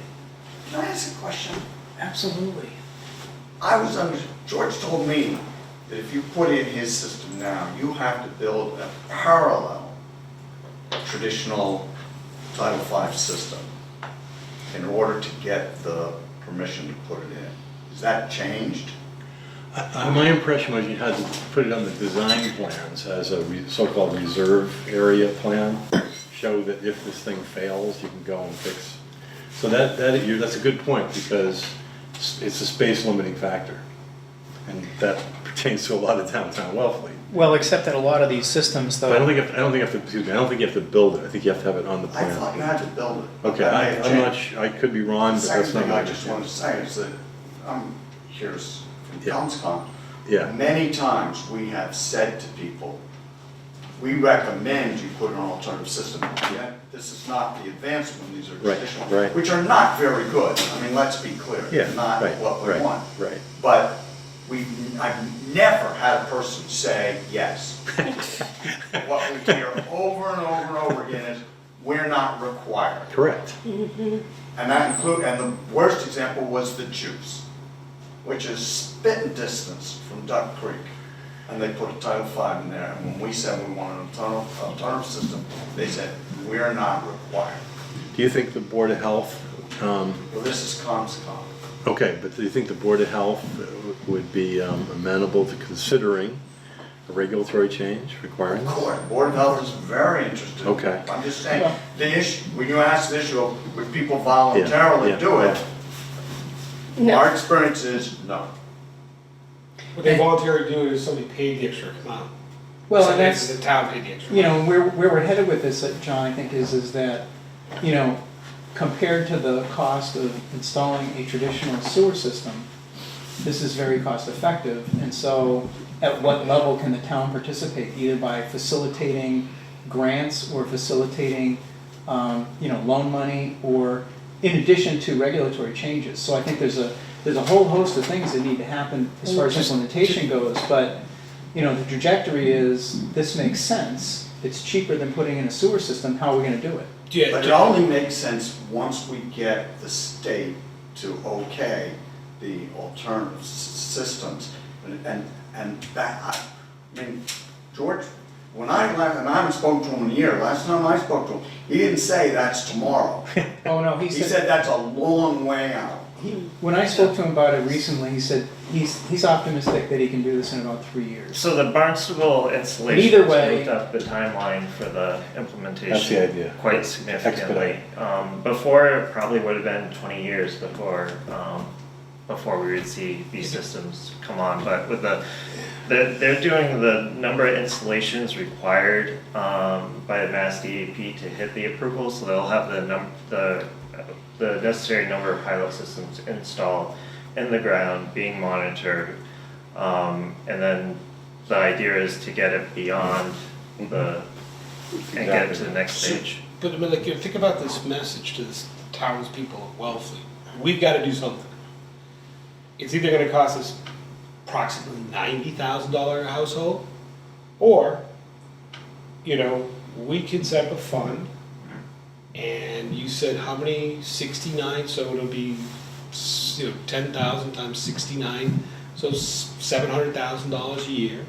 And we'll set up that fund, and every time somebody upgrades or has to put in a new system, we'll pay for the extra $10,000, and it's just going to be part of our capital and operating budget for the next umpteen years until we no longer need to do it. And then if every time you want to upgrade your system, town just throws you $10,000. It's a huge cost savings to the town over the years. Plus, you don't have to take that huge hit of money all at once when you have to put in a traditional town system. One of the things that we have to take into account is which sub-abatements might be suitable for. There's a couple where 75% reduction will not meet our targets. Well, I think that's getting ahead. I think we got to take first steps first. I mean, part of the problem too is that when you have, we have no idea where those upgrades and new systems were installed anyway. Which is why you'd have to. We're not going to have control over that either. We're not going to be able, except You could with have- the exception of being able to potentially target a watershed that has a larger impairment problem, and say, okay, because that's got a really big problem. As I was saying to Scott before, we're going to set up a program to go and replace systems in and around that area. I don't know. I mean, But you can't necessarily just say that it's not possible to subdivide based on watersheds or sub-abatements. we don't have control. We don't have control over people whose systems fail or where somebody's going to build. No, but you can establish overlay districts where you have the guidelines as to what is going to happen in the specific sub-abatements. So, if there's one sub-abatement that we have to meet a 90% nitrogen reduction, which is kind of like Duck Creek right now. Yeah. You can say, all right, so even if everybody there installed these new systems, you'll get a big reduction in the overall amount, but it will still not be sufficient to meet the target.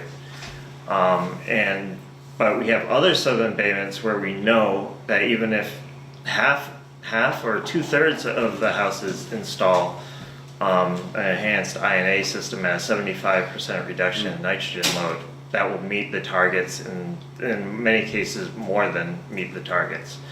And one of the key things that we need to do as a committee is to figure out approximately what is applicable to which sections of the town.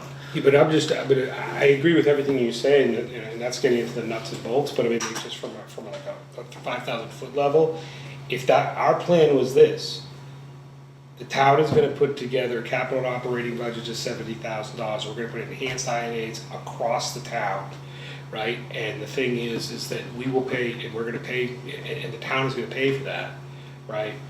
And will it meet all the requirements of all the sub-abatement areas? No. Will it take care of 50, A bunch, 80. it would take care of a bunch of them. Plus, And then you it can would, use those other things, like the runoff, Exactly. other technologies You that. build it out, it's incremental build-outs of each technology you within know, the area. and the thing that's is necessary to achieve the target. and the thing is that that's, I mean, as a taxpayer, the town's putting away $700,000 a year in capital outlay, increasing our, our tax cost by so much a year, right? And it makes this problem go away, and then everything else. I'm just like, Well, and the tax base hit of $150 million traditional system. I thought it was only 50 million. No, it was only 50 for downtown, or 60 was the estimate, but if you have to do the entire Can I just say town. one thing, because I have to leave, but I don't know your name, but I Right. think we need to come back to what Ryan just said, that you don't want to plan out a system where a chunk of it, you can't reach your target, and then you've missed the opportunity to invest in what needs to be done in that watershed area. But that's, And you- yeah, John, that's actually what we're doing though. Well, I keep seeing the Well, suggestion and then it slips away. But I've gotta go, so Well, but let me just clarify because it's important. So in, for example, the Duck Creek area, we're talking about, potentially enhanced IA systems, nitrix barriers, enhanced oyster restoration, stormwater. There's a variety of different technologies that we're looking at for that watershed. It's a very difficult watershed to meet the target. So we're not looking at one technology in any watershed. But you may end up, you're in the committee. No, but your point is well taken. The thing is that my thought is okay, where's the most bang for the buck? Where's the most cost-efficient, cost-beneficial way of doing this? Right? This is a start. Yes. Then we still have to, there are going to be areas, like you said, that we have to achieve 90% reduction, where we're gonna have to do that and something else. And something else, The further and you get something along the else. curve, the more expensive it gets Yeah. to address the issue. One thing to keep in mind is that the water quality in the harbor is deteriorating pretty quickly. We saying, all right, we take a certain number out within 20 years. Right. That you could be seeing adverse results occurring in the harbor before then. We already are seeing adverse Yes. results according to the shell fishermen, the black mayonnaise is worse and all this. Black mayo, but you'd also, as it gets more eutrophied, you're going to have issues with dissolved oxygen, especially along the bottoms, or areas that have been stratified by different changes in water temperature in the summer that it gets stratified. I know that the watershed permit has a time frame of about 40 years or so. Yeah. My concern is that if we take forever to finally address the problem, that for certain areas of the harbor we could have really bad results in the meantime. Well, some of the technologies that we didn't talk a lot about tonight, but we touched on last week, mainly shellfish aquaculture, PRBs, Yep. and stormwater, have sort of almost an immediate effect, within a year of starting them. So those are 3 technologies that are all on the DEP approved list, if you will. And I suggested the town seriously consider a pilot PRB project. The more I think about it, the more I think that makes sense. Start small scale. It may be Well, that, and as John suggested, the juice is exactly where you're suggesting doing the pilot. what do you mean the juice? It's a restaurant that big. It's the restaurant okay, that, okay. it's the restaurant that they put a regular Title V in, Oh. and you're proposing doing a PRB on exactly the opposite side of the street. Okay. Funny. No, but I think that's, the point is a good one about timing, and we focused on the INA tonight only because I had some new information for you, but as But you it was said, the number you gave. I mean, like if you're saying that, okay, so how many houses are in Alfred? Does anybody have an idea? MEP has a number for how many houses are within the sub, or It's in like the 4,000, I think. So if you said, How many? 4,000? It's give or- 4,000 I don't know, house- it This is is about a quarter- 4,000 quarter of and them. change. houses, but of course we only have a 2750 year-round population and 18 to 20 something in the summertime. I'm just saying, but there are 4,000 houses. That's, if it was a 50 million project, that would be $1,250 a house. If it costs us $50 million for a septic system, right? For a sewer. Over the 20 years. The sewer, the Oh, for 60 sure. million was old. I would never use anything less than 60 to 100. Okay, so like if you, I'm just doing the math. I mean, like, if we said it was 100 million, I mean, it was That's probably a good ballpark, yeah. 100 million, and we divide that by 4,000. Now you're at $25,000 a house at $100 million sources. Okay. Yeah, so all of a sudden 10,000 is half as much. Yeah, I mean, it is, I'm not discounting the application of. No, and also the other Enhanced problem. I'm with just the- thinking of a plan that the Yeah. taxpayer would accept, you know? Well, And then when you say to people, hey, am I required to do that? You said, no, you're not, but you don't, but the thing is the town will pay for it. I mean, Well, yes, I think to John's point, you know, ultimately we would have to have the Board of Health and the town would have to be on board with saying, no, we're gonna change our regulations and this is required. It's not gonna cost you anything more, but it's required. You know, I think part it's of our- great. It's part of our plan, I mean, approach to it's so. the, you know, the debate between, you know, having people have to sign up for water or not sign up for water. I mean, there's two ways to approach it, and, but with our wastewater problem, I don't see that we have much choice. But to make, you know, certain recommendations that ultimately would lead to requirements. I mean, whether it's connecting to a wastewater treatment system, or whether it's, you know, these type of, you know, enhanced IA systems in a programmatic way. But we have to make progress, you're right, Ryan. and Yep. There is no You know, question. one thing to keep in mind is, yes, we definitely have to have a plan that the townspeople can get behind. But we also have to have a plan that DEP will accept.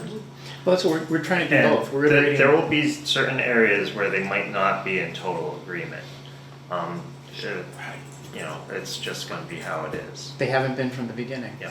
I mean, when town meeting tasked this committee with trying to explore every other alternative out there, then doing you know, a full-on wastewater treatment system, at the very outset, none of the technologies that we're talking today were approved, or approvable. And DEP was convinced at that time that the only prudent thing to do was do your sewer planning. Things have changed, so we're in a different place now, which is great. So even though DEP has, you know, had different viewpoints over time, I think, you know, one of the things that Scott, I think, was very good at making clear is they've become a lot more flexible. Yeah, and economical, and as said the last time, with the Barnstable project, that's accelerated the timeline drastically, in terms of when we can actually be seeing better systems that are economical, for individual installations. So in the interest of time, Scott, do you have anything else? No, that's Okay. it. I guess one question I do have, two questions. One is, somebody mentioned Hillary's thinking about a reg on cesspools. Yes. How far along is that? Is that something that we should think about? My understanding is that the Board of Health, within the next, I don't know, they're discussing it now. Okay. Is Okay. to set a sunset date for I mean, cesspools. I kind of think that's one of the things we meet with them, as we meet with them. Yeah. We'll discuss maybe this there's a kind of chance- stuff and, Yeah, you know, I get mean, And some- if they start building one-time new leach fields, opportunity. why not throw some wood chips Yeah. in? Yeah. I mean, anytime where you get that many systems taken out at the same time, it's a one-time opportunity to Right, replace right, it with something right. better. So we should really think about Because that. once, if they install a standard Title V, that system's not gonna Right. come back to, you know, a failed system or come back for an upgrade for at minimum 20 years. Most of them probably longer. Yeah. Right. The other question I had is, I've been having trouble getting, I'm trying to find the engineering drawings on the stormwater system that was installed at the PRB location that I talked to you about on the corner of Commercial and I forget the other Bank street. Street. Yeah. And I EPG found, Did that. well, I been searching on the web. I've found a video about the installation. Is the best thing I've found, but I have not been able to find There's gotta any. be as-built. I'm sorry. There's gotta be as-built. Well, I'm sure there are. I'm trying to find them. So if anybody can help me find them, What, Environmental Partners or DP doesn't have them? you know, calling DEP trying to find Not something like DP, this. no, I mean, the, DPW. DPW Yeah. should have them. If they don't, Yeah. I don't know. Well, if anybody knows of somebody, I've asked Hillary about it too, and she was going to talk to somebody at DPW, but Okay. it's just one of those. Mark you know, must have, Mark Vincent must have. But I'd love to see those, because I'd like to give you a little more thoughts on what we could do there for a pilot project, but that's going to be important to know what's in the ground there. Yeah. Well, we'd also need to know, you'd also have to take into account where the water lines are as well. Yeah, exactly. The other thing I just want to, caution everybody about is, especially as we start to, and this is kind of the next item here, preparing for staff, Board of Selectmen, Board of Health, CONSCOM, Wellfleet Shell Fishermen's Association. There's some level of detail, and Nancy, you're probably in a better position than anybody because, you're probably the newest, at least to the discussions, but, there's some level of detail where we're losing people completely, and Losing them meaning they don't understand? meaning, But they're not showing where the is this meetings. going? Oh, Where is this going? What is the point? What is the goal here? What is, why is this process taking place? And what can, how can I either get engaged or not engaged? And so I think we really do need to begin to get more of a framework. Like for example, the piece that you did on the value of, these enhanced IA systems and the cost, that's the kind of stuff we have to get to with each of the technologies. Yeah. So then people have a better grip on, okay, the salt marsh stuff is worth 25% of our requirement, or 10%, or 5, whatever it is, and it's at 10,000 a kilogram, or it's at some number per kilogram, or some way of relating these things. yeah. So that people can start to feel like, oh, okay, now I kind of get this. I see where this is going. So this goes to our, okay, so I'm just keeping on the agenda here. So, did we talk about the status of the transfer station RFP? Yeah, Scott updated us and Hillary. As far as I know, it's out to bid. I think it did go out to bid. People, yeah. So that's why I skipped to number 5. Out to bid, okay, I gotta take a minute. Yeah. You gave me a job. Okay, so getting prepared for this. Well, I always say simple is better, I mean, you basically say, why are we doing this? It's basically because we have to, because, or you could even do better, something better, is just have a sorry face of a Wellfleet fisherman because the bay is now crap and they can't. My suggestion on that would be, Ryan made a really good point, reminding us again tonight that water quality is actually getting worse. There's documentation of that. I think my sense of Wellfleet is that a lot of people are concerned about that, and you put it at a public meeting. If there's Yeah, I think it's a shared documentation. concern across, Yeah. Yeah. So I think that's the first point. Then the second one is because we have to, Clean Water Act. But frankly, the more important one is that people are concerned about local conditions. So that on January 9th at 11 a.m. at the fire station and the Wellfleet Association at 6 p.m. This is all on January 9th? Right. Okay. Yeah, we actually have 2 meetings that day. One is BOS, CONSCOM, Board of Health. And I think they're going to be fast. They're going to be really all over a lot of this stuff. Do you think this is the right level presentation? Well, I think it's maybe. Can I make it a little briefer? Yeah, it's all about, I think, at what level of detail we get into. I mean, I think, for their purposes, kind of like Nancy's comment, Yeah. which of the 3 systems, which of those ones is which of the 3 that you're looking at for the cost numbers, just to get some grounding and even call it. I mean, we don't have to. You know what I'm saying? Yeah. Whether there's a sample poured on it or not. Yeah, I think I'll pull that one out. It's too confusing. No, but I don't think it's that bad. I think it's just that. I think People are it's going to just ask you the same question. You're going to explain it. You're going to say this has nothing to do with. Yeah, no. It's just I don't. The best way I don't to think- resolve that is to color code it. Yeah. Okay, Yeah, and I don't think detail is bad. I think Yeah, all right. what we just need to be careful of is we can't go for an hour and a half in those meetings, Right. and they're going to have a lot of questions. And it's not. I'm not. No. But my other concern is really getting people grounded to give them some guideposts, you know, in Yeah, terms of yeah, what this yeah. really means. Yeah. I mean, You know, I think we're long-term, getting there, but that's my long-term, what angst. we really need to do is to have concrete proposals as to what a certain thing might be. It just, I mean, we can keep talking and rehashing the tech matrix from the Cape Cod Commission, but until people actually see how it might be applied, they're gonna be undecided. Right. Well, I think that's what Scott's doing here, is defining it. And we're just trying to get to the next level of detail So on it. let's just getting back to January 9th. That's the day I can't be there, you know, so I'm like kind of going, how do we prepare? What is our plan for? Yeah, I don't think I can be there for the day meeting either. The night meeting I might be able to make. Yeah, that's fine, that's fine. My concern, and the reason it's on the agenda right now, is just to make sure that we feel like we've got, you know, what kind of direction do we want in terms of messaging for these Well, outside groups. I like your message, you know, that the water quality is getting worse, Yeah. you know. I'll add And a if slide. we don't do on something that. now, in 20 years, Yeah. is Do you have a 20 report? years, Yeah, in 20 years, are we gonna be unrecoverable? Well, you can recover, it just would take forever, and it might not, it would, you know, it might not It would be, decimate Yeah. like the shellfishing, you know, on the shellfish. Yeah, We I have mean- more and more prohibited areas. yeah. We already shellfishing, this year have 3 new prohibited areas. And why are they prohibited? One because of the marina, and What do you mean, one, because of the marina, you can't have shellfishing happen at a marina Oh, because of, because of the, Contaminants. yes. Yeah. Risk So of- risk we of have a new health one in the impacts. back of the pier, and then we have one right by the drainage pipe behind Mooney's.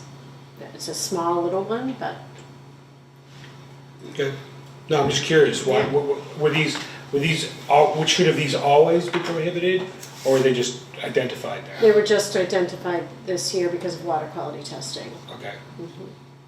Wait, so it's only 2. We have a new area out front that will close if there's more than 10 boats out in the front side of the pier. the other That's thing not to keep very in good. mind is that, the Cape Cod, Collaborative, is that the right one? Cape Cod Collaborative, they've been doing long-term studies on growth rates of shellfish within the harbor.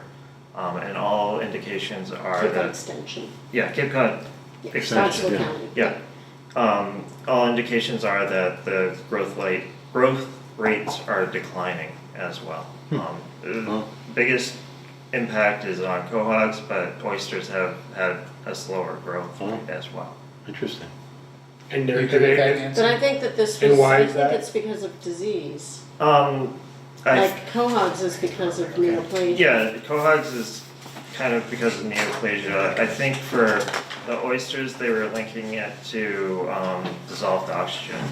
Huh, really? Wow. And I just got it's- Roxanne's thing, I didn't see that, but I'll look at it again. So, do you think there's anything else in terms of messaging? I think Or, that you know, presentation before Scott- is a little bit too in-depth. So I would just simplify some of the alternatives and, messaging, that we have no choice but to include a sewer plan in this, which would Yeah, cost right. such and such, but we're trying to find other ways to keep costs down. And, that are not, I think that there's a lot of people out there that think that oyster reefs is the only other technology and they're completely against it. Whereas I see so many other things that look simpler and more effective. I think we should concentrate and show people that there's a lot out there, a lot of other choices out there. the other thing I would point out is besides the water quality, besides because we have to, besides, the shellfish, growth is declining, is that, is just to point out some things that we have done poorly in Wellfleet. So we've had many chances to put town water in, going back to like the 70s and 60s. Town sewering. Town storing and town watering that would Okay. cost much But there've been less. many studies on both, yeah. Yeah, and we've just never done it. And finally, you know, and every year that we go by, it's gonna cost more, right? Right. So remember. Maybe when you could talk also about other towns that are addressing this. So Chatham, Pleasant. Chatham and Harwich, Yeah. how much is their sewer system Chatham got costing? totally funded by Yeah. EPA. Yeah, They got a grant? yeah. Yeah, it was part of the stimulus package. They had their design all ready to go, and so boom, it was in. Yeah, probably But how so. much is it costing? Just to Sorry, put, Nathan, Ron. Yeah. Sorry. Yeah. It's a run, Most I don't everybody on know. Monday, not Monday, the 9th, right? Yeah.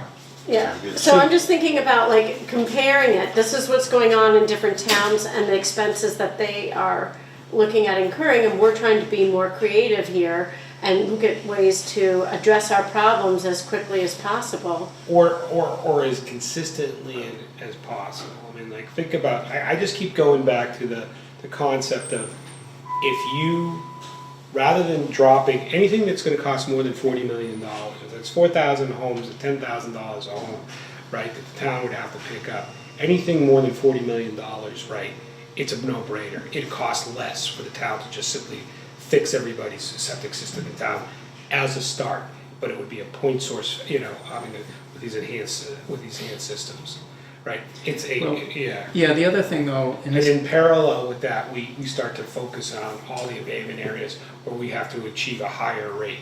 right, and that's the two additional challenges, Fred, I think, and, you know, that Ryan was talking about too, is one is the speed at which you're gonna see improvements in the watershed.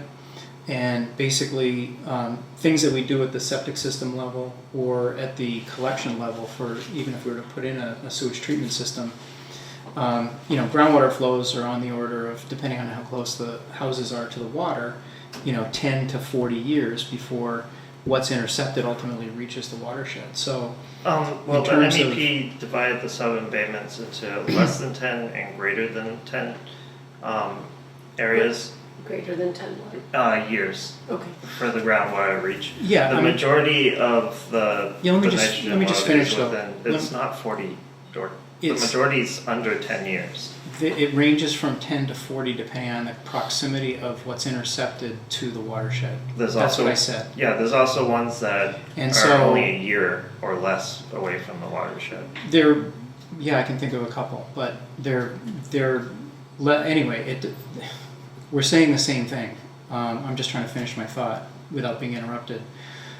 Because we have, you know, an immediacy problem, which is the water quality is in fact getting worse. And so solutions that, you know, offer only a 10, 15, 20, or 5, or, you know, in that time frame benefit, means that we're going to need, in order to get good water quality improvements sooner, it means we need other technologies. Yeah, we need intermediate or. And especially where the water body is already heavily impacted and is in serious trouble.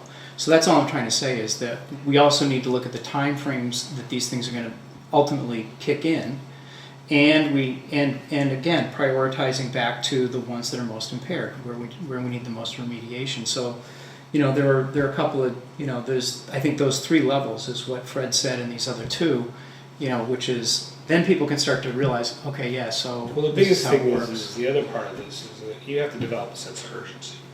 Because if we don't develop in our messaging, if we don't develop a sense of urgency, because you just say, okay, guys, if we today put new septic systems in all 4,000 houses and put in all these barriers and did everything, right? How quickly would we see, you know, improvement at the central station? If you put in barriers, you would see them very quickly. What's very quickly? A year, 2 years, 5 years? I don't know. Depending on the location of the barriers, PRBs are pretty immediate. I mean, it would be, I mean, if you're siting them within a close proximity, the water body, you'll see it within a year. Yeah. The challenge So- with PRBs though is the extent, because in other words, to intercept an entire ground What does flow, PRV stand for again? Permeable permeable reactive barriers. barriers. So what So Scott's basically- talking about for the pilot project? Yeah, just put Bank like, Street. yeah, just basically putting, So if you- basically putting a wall, an underground wall of wood Right. chips all along the bay there. Right. Yeah, or So carbon say source. from the mobile station all the way up Main Street, take a left down Commercial, go all along the water and all the way past the bookstore and all the way out to Yeah. Keller's Corner.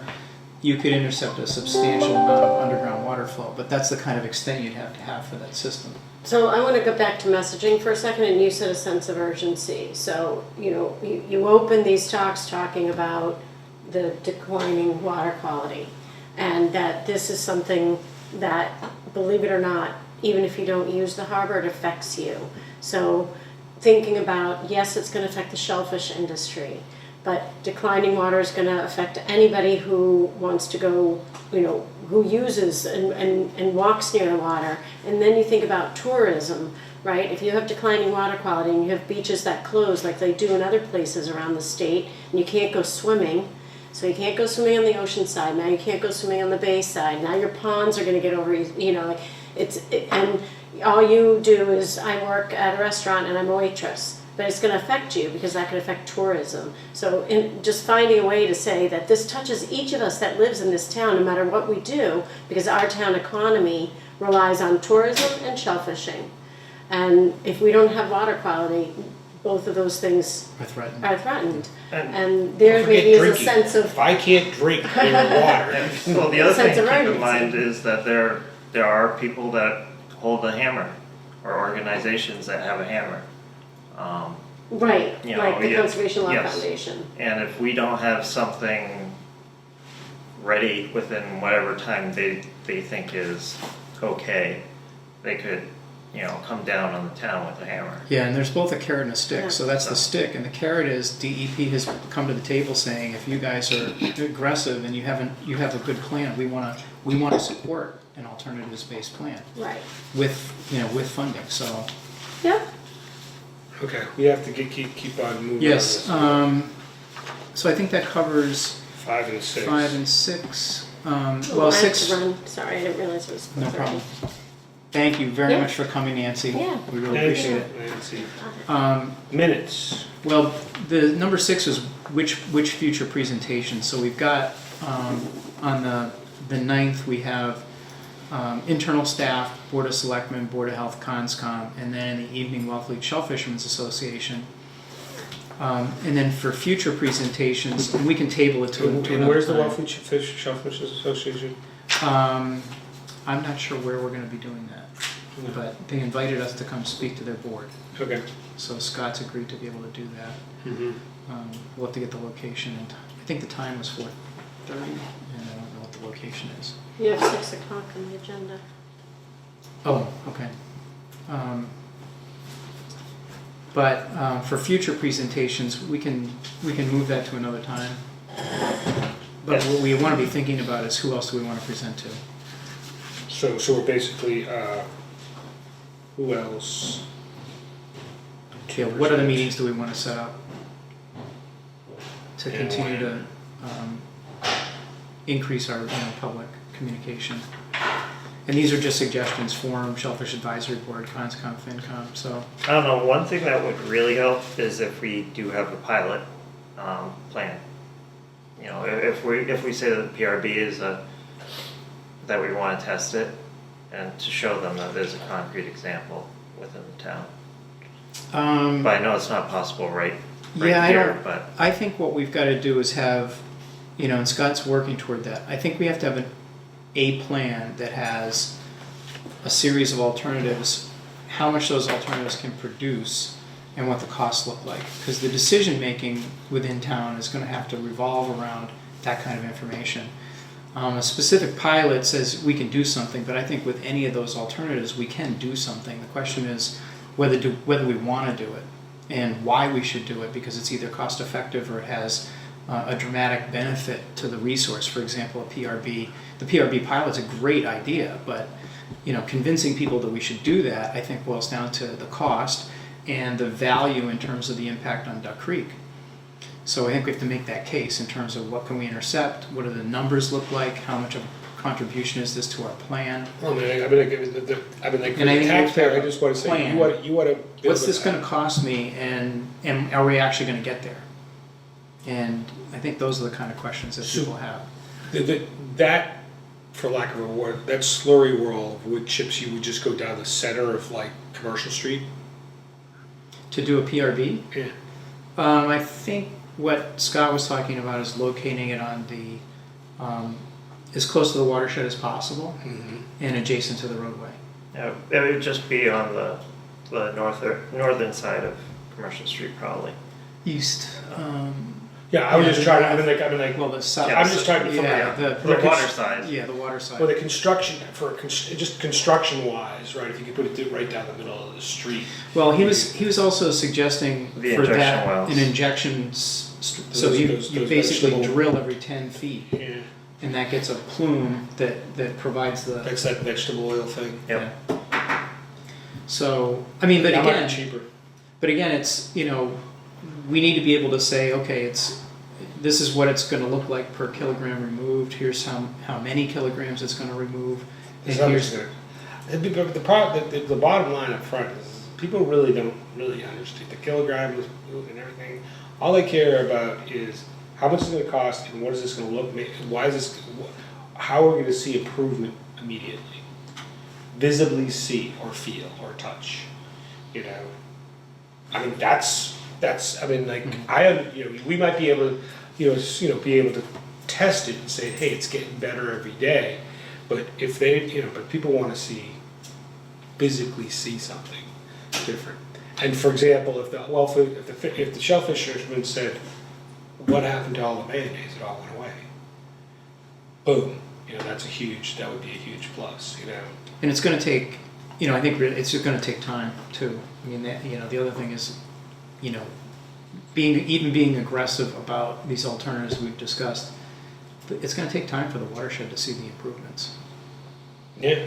We've got a big target, and it's gonna take It took time. a long time to get it this way, but like, if you point out that, like, how long did it take for the black mayonnaise to become a problem?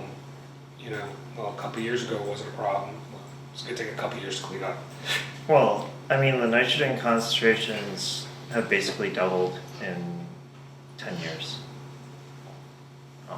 That's a very, very quick change. It's not like a gradual. Some people would think that 10 years, that's nothing, or people say 10 years, some people aren't even 10 years old. It's one of those things.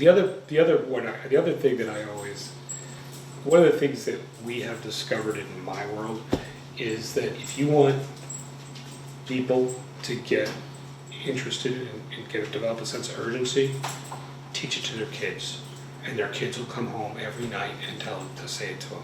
So one of the future presentations is to the elementary school and to the. I'm dead serious. I think it's worth considering, sure. I mean, like, the whole concept of make a plan, be involved, the whole preparedness effort. We did it, it went nowhere, emergency preparedness kits basically. It went nowhere until we went into schools.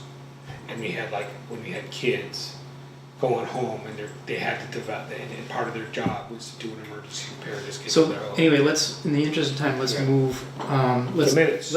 That's certainly another one we can add here to future presentations. Yeah. But let's move on to approving the minutes. Okay. The approving, I move that we approve the minutes. Did you guys read these? I did. Okay.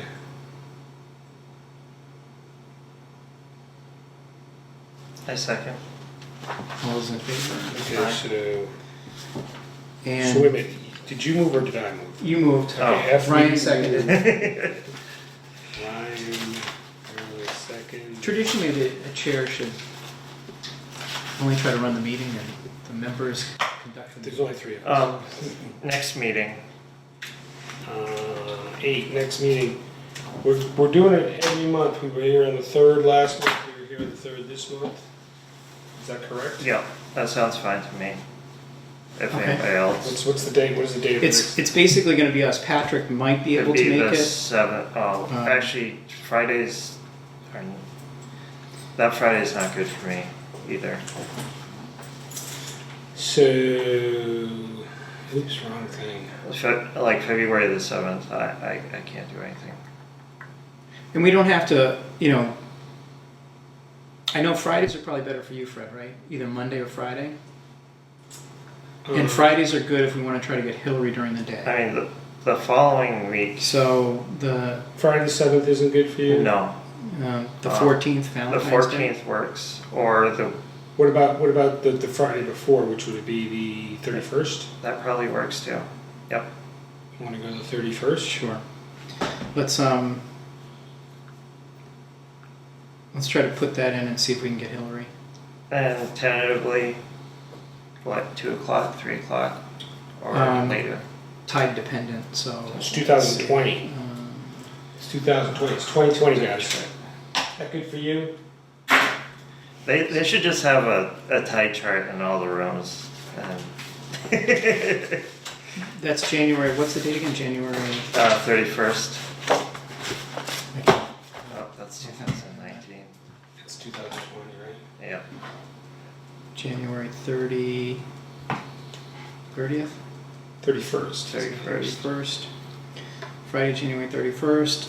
Low tide is at 10 o'clock in the morning, so high tide's at like 6. So an afternoon meeting could work. You know, same thing like 2:30, 2:33. So you want to suggest that and see if Hillary and Nancy can make it. Nancy can make What the time would you ones. say? What are you trying to The tell us? high's at 4. Highs at 4 or 5-ish. Yeah, Low 4. tide's at 10 o'clock in the morning. So we're going to say next meeting 1:30 at 2:30. 2. Why don't we say 3? Because it's 3? 3 p.m. Okay. Okay. That way everybody gets to get home and take a shower and then get off the flats. Okay. So 3 o'clock to 31st. All right. Sounds good. Wow. Anything else? Motion to adjourn? Second. Second. All those in favor? Aye.